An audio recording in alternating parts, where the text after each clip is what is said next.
Hello, everybody. Bitcoin Vigilante. I'm here with Matty and Professor B. AKA Theia. Theia. I mispronounced her name 4 times. But I'm in Asia where nobody pronounces my name correctly, so it's just part of the whole journey. And I'm starting to do kind of a new segment, like talking to expats on why they've moved to where in Asia. And so I wanted to, because we've hung out several times. We just did our own little cool podcast that we're going to air later. What brought you guys here? Because you're both, you're Thai, but you lived. Give your story. Give your story. So my story is a little bit different. I am Thai and my family are from here, but I lived in Australia for over 8 years. Like my whole high school, university life was there.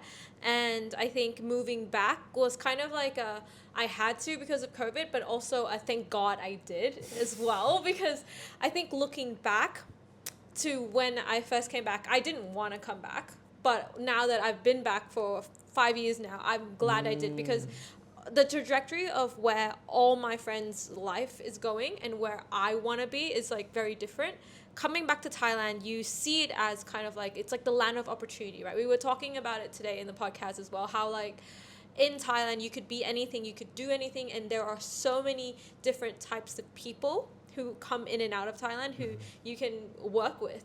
And you don't really get that in Sydney. I think in Australia, it's a very much employee country. Right. You work for someone else. You go through this very stable career path where you work for a big 4. Girls work in marketing, guys work in finance, and like that's literally where all my friends are. And I have had a very different career path. Like I'm doing a lot of different things. I'm doing Bitcoin. I'm doing content. I work with an AI studio. Like these are not things that you could do or risk in a expensive country. Like that's a big thing as well. Risk. Being in Thailand, because the living costs are so low, you can take risks. Like I could take half a year off, try to figure out my life, try to see what I'm going to do with my life, and I would be fine because shelter is not a problem. So I think that is, shelter is cheap, like $500. You can get a nice room. Yeah. I mean, it's funny, like my Airbnb was $650 for a month, and you guys are like, oh boy, that's Airbnb price. And I was like, wow. And I'm starting to look at rents, look for signing longer term leases, and I'm like, wow, it's insane how cheap it is. And so my question is, after 8 years in Australia, like during formative years, like high school and college, where you're like figuring out who you are as a person, when you came here, did you move here thinking I'm moving back to Thailand, or were you like, I'm going to give it a few months, and then COVID happened and sort of changed it for you? Or so I moved back when COVID was just starting. My parents were really worried. They were like, oh, come back. There is no choice. You have to. So when you were in high school and college, your parents were here the whole time? Yeah. Okay. So I lived all by myself in high school and college. I came back, and it was during COVID. Had to work with my family, figure out like kind of the working situation then. And I think I do live a little bit more of an expat life compared to other people, because I live by myself. Like we live together, and we kind of moved out. A lot of my friends are expats. I don't work in Thailand. Like all of my salary for the past many years now has been from doing different jobs that are overseas. And I think to me, I kind of relate to both sides of myself. Like I am Thai when I go back to my family home and stuff like, which is like 40 to 50 minutes away. So it does feel a little bit out of the way. Yeah, because you spent 8 years in Australia. When I first met you, I assumed you grew up in Australia, because you have a little bit of an Aussie accent. Like I knew you were Thai, but which I think gives you a unique perspective. And like you say, you're kind of living like an expat. You're working for non-Thai companies. A lot of your friends are expats. Your family is like 40 some minutes away, so you're not like around them all the time. How has, now that you've been here 5 years, how has your view of living in Thailand changed from 5 years ago to now? Definitely. I feel like when I first was forced to move here because of COVID, I had a negative view of what Thailand was going to be for me. I thought it was cutting my opportunities, and I thought it was going to kind of really lessen my job opportunities. But the truth is actually the opposite. Yeah, you know, I definitely stand out more in Thailand because of my language ability, like my background. Like I have a double degree in biotechnology and business. Like I work in lots of like technical fields now, like in AI, Bitcoin, blockchain technology. So yeah, my view has definitely changed, especially like I mentioned the risk part, because I have the ability to take risks in my career. I have definitely done much better than what I would have been doing if I never took any risks in my career. So I am very grateful for Thailand for that aspect, that I was able to get out of my comfort zone, take lots of risks, and just try new things. Wow, and that's amazing to me, the perception of like, oh man, I'm leaving, you know, Sydney, Australia, which is a fantastic city. I've been there, and there's show business. There's a lot of I have friends there, but I can see that sort of, oh no, I'm moving back to like the third world or whatever. And the impression was 100% that. I thought I was going back to somewhat of a third world. Nothing to do, people were backwards or whatever. But now that I've been here, I think that this is the best thing that could have happened to anyone who's young. Right? Like I think Matty is going to talk a little bit more about about why he moved here as well. But it's the best place to come no matter the age, especially when you were young, because you can try a lot of different things. And for you, I think he is for real the expat.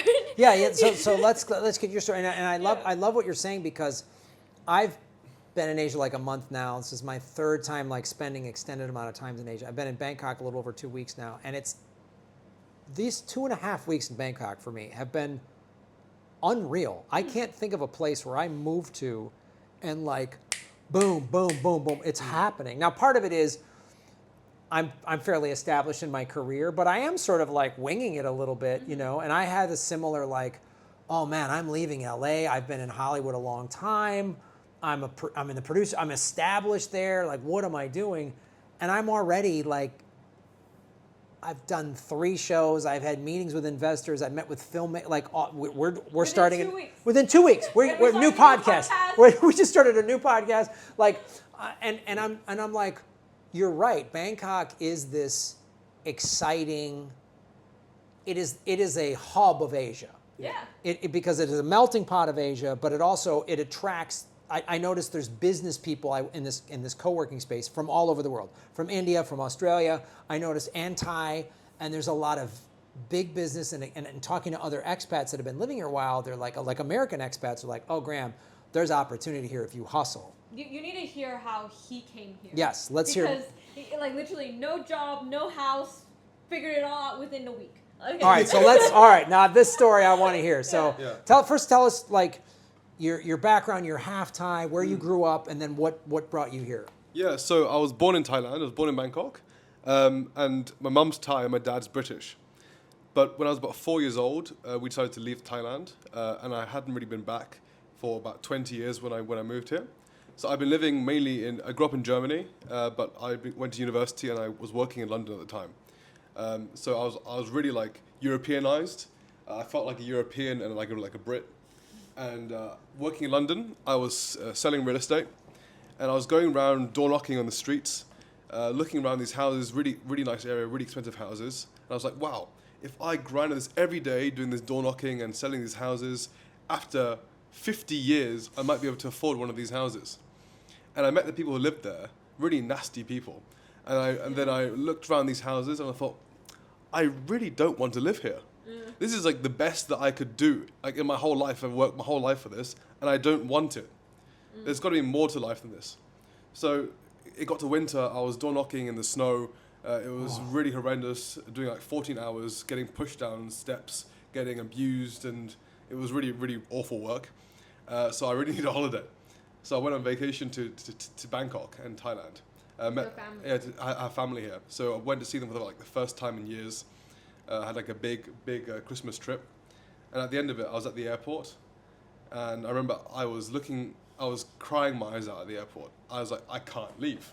I can't go back to London. There's no way. So I was looking for a job while in the airport gate, crying non-stop. Like, I just can't go back. I didn't get a job in the next 10 minutes while I was at the airport. Unfortunately. I was like, Yeah. if this guy just tells me I got a job, and I turned around, I was like, that's nuts. But But no, when I went back to London, within 2 weeks, I stopped doing that work. I subleased my apartment to someone else, and I was back on the plane again, back to Thailand. in 2 weeks, In two weeks. No job, no plan. Yeah, I was no like, condo. there's at some point, it's like your hero's journey. Yeah. There's an urge inside of you that is like you can see this orb, and it's telling you, you walk in that direction. You don't know what's there, but you just have to go that way. Yeah. And I had to get on the plane. I had to leave. And within the first Yeah. 24 hours, who did you meet? Yeah, I met Theia. So I landed at 4 p.m. I met her at 2 a.m. on the same night, same day. Yeah. And, that has not happened to me yet. Yeah. I've been stuck ever since. And how did you get your first job? Yeah, so you too. So I was just we were outside. That's why she said that so Yeah. confidently. We were outside. How did you get your first we were job? outside the club at 2 a.m. and just talking about who we both are. And I was saying I really want to get. I moved here to get a job. I used to do real estate, and so she reached out to her real estate agent. Yeah. And then, Like just rented out an office space and a condo. Yeah. I was like, oh, okay, let me contact. I need to talk to you after the show because I'm looking for a place to live. Yeah. and then there was like a referral code at the company that she worked at, and then she got me in as like through a referral. Yeah. So I got into working in Thailand within the first like 2 weeks that I was here. Yeah. Straight in, and almost every friend that I have now in Bangkok, I met them my first night. So it really, from the day that you arrive here, the energy, the people that you meet, you just walk into a random place and everyone becomes your friend immediately.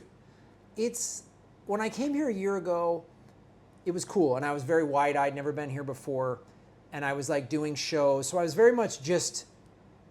And this isn't a bad thing. I was just like going to the club and hanging out with the comics. And I saw like, oh, wow, there's a whole expat community of comics. And and I met comics from all over the world. And they were like, oh, man, you can do shows in Kuala Lumpur. And they were like giving me the whole sort of Asian circuit or whatever. And I was like, oh, rad. So that was cool because it was just mainly here for stand-up. But this time was different in the sense that I did a similar thing. Yes, I have some shows lined up, but I don't have a job. I don't have a steady job. I mean, I do online stuff, and it makes me a little bit money, but I don't have anything set up. But it has been, I mean, I got here late on a Monday night. We had dinner on a Wednesday, and it was like off to the races. Yeah. Like, we had that amazing dinner, and you guys are like, oh, you need to talk to this company. They're looking for people, and you got to meet Ben. And then, we ended up just talking. We came back here. We just talked like late into the night about let's do this and this and this and this and call this guy and set this up. And then I call another friend of mine. He's like, oh, I got this other investor for you. Yeah. And then the next day I had lunch with Lex, the promoter, and he's like, I'm doing this, I'm doing that, talk to this. And then like I got shows set up, and I was just like, bam, bam, bam, bam, bam, bam, bam. And it's like, Thailand can be whatever you want it Yeah. to be for you. Yeah. Some people come here just for the bad stuff, like the Yeah. sex tourism, the whatever. That could be for you as well. But for some people who are looking for other things, there's also an unlimited amount of opportunities there.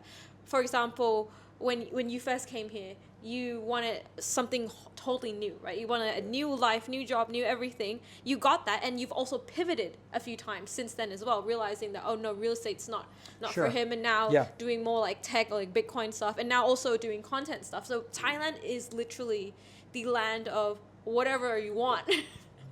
Because the costs are so low in Thailand, it gives you that freedom to step away from having to have a job, Yeah. and you can live off of your savings for much longer. And it gives you the time to think, what do I really want out of life? What are my ambitions here? And then you can really try to build towards something very unique that you wouldn't be able to do otherwise. I think the lifestyle that we've had here is a very privileged lifestyle. And I could never live this in London. no, There's there's way. look, if this was London or LA, Yeah. add a couple of zeros and like you might get like the money you would have to make to live this way in London. Show them the view later. Yeah, you'll see the view. Like we're in this beautiful, that we had this nice dinner. Like it is, Yeah, I paid $1.76 for a month at a co-working space. That was an introductory deal. I don't want you to think like co-working spaces are free, but they're like first month free, and I was like, okay, and they're like it's 53 baht, which is $1.76.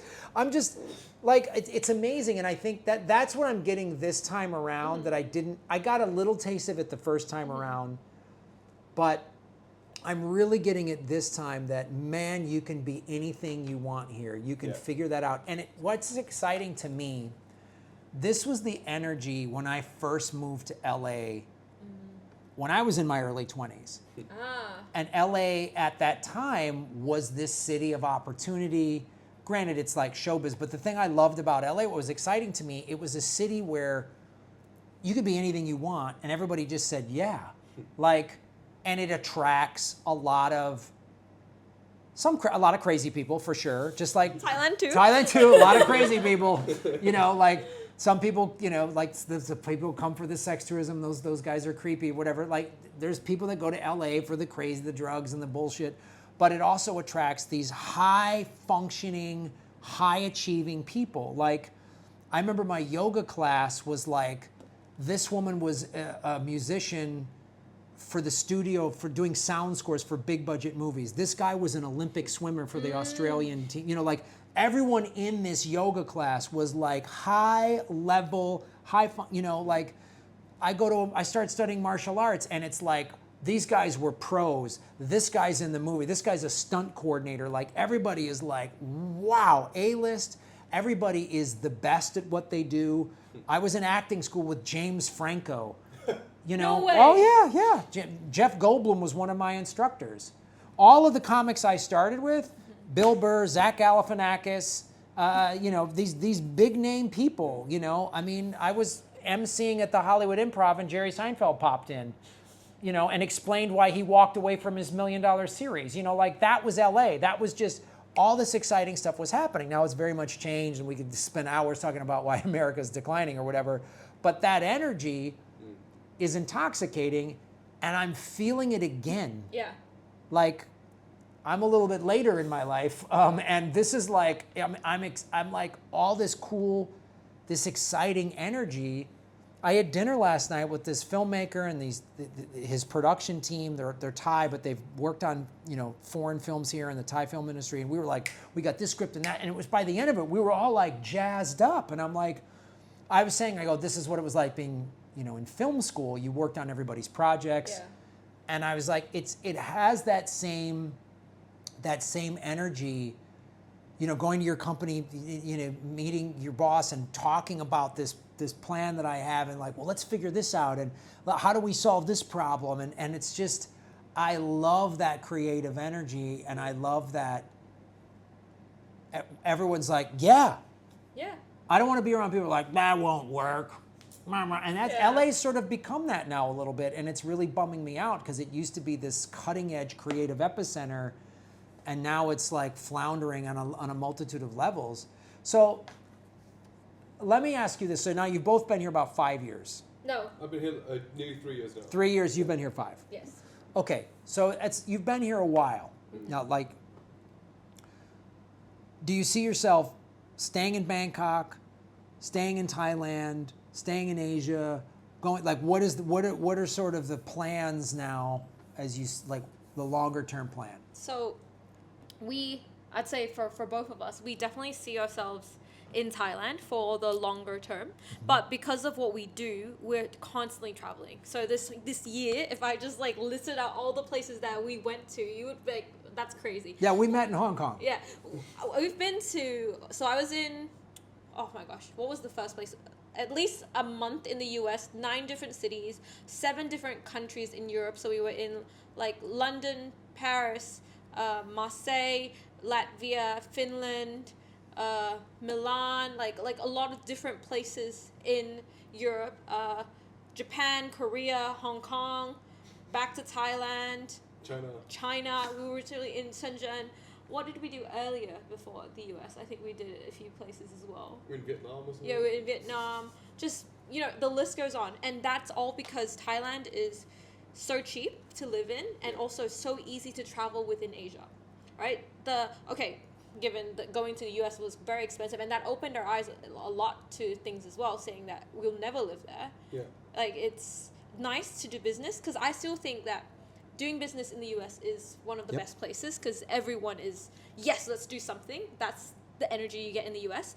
But it's so expensive, and it's just gotten way out of control in the political side. Yeah. Europe is not somewhere you would work in. I think we realized Europeans don't have the work ethic that we're trying to start something new. It's not the same, and also still expensive. And Asia has got that.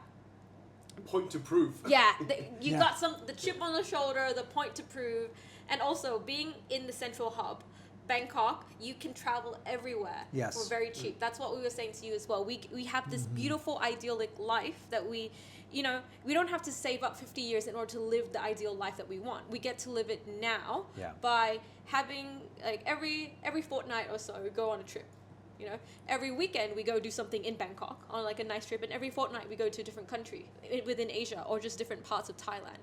That's beautiful. You go to a beach every fortnight.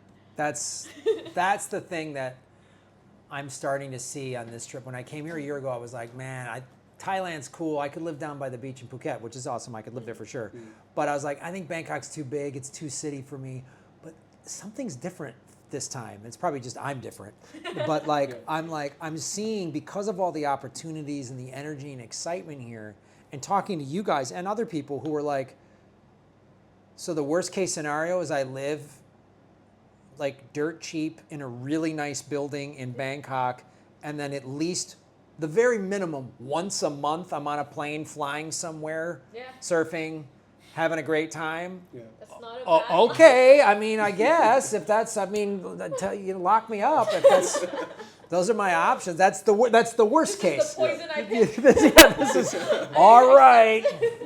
You got me, And just in talking with you guys and seeing you doing it, I'm like, you bring up such great points, because like I said, I've been looking for apartments, and a couple of them are like under $400 a month, and I'm like, and they're nice buildings, pool, gym, hot tub. Yeah.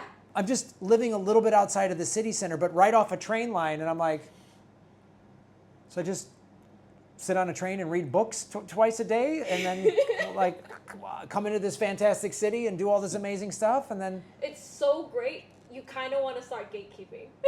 yeah. Because I was thinking, this place is so great.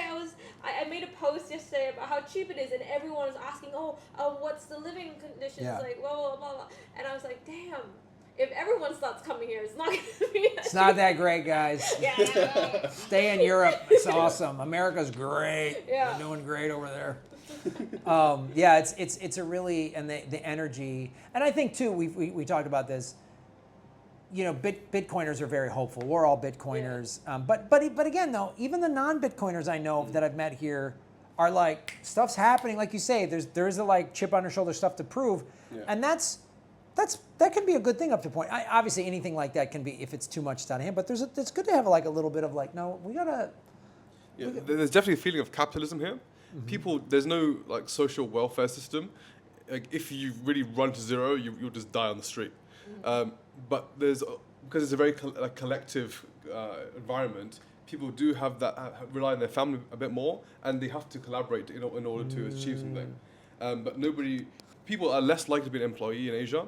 They're more likely to be someone who makes their own business, because as an employee, you can be the CEO of the biggest company in the country and make like $5,000 US a month. Yeah. That's the best you're gonna do. That's like the ceiling of salaries. Yeah. If you want any more than $5,000, you have to start your own business. Yeah. And That's actually true. Yeah. This is a very accurate number. Most CEOs make around 5K. 10K if you're really pushing it. Yeah. Of the biggest company in the country. Yeah. Wow. Yeah. $5K a month in LA is like struggling. So the wealth disparity here is pretty like bad. Like, you can see it very openly. The rich are extremely rich from generational wealth. They own everything here. They're the billionaires. They're the billionaires. There's so much wealth in family business here, family offices here in Thailand, and then the working class is just, it's very rough.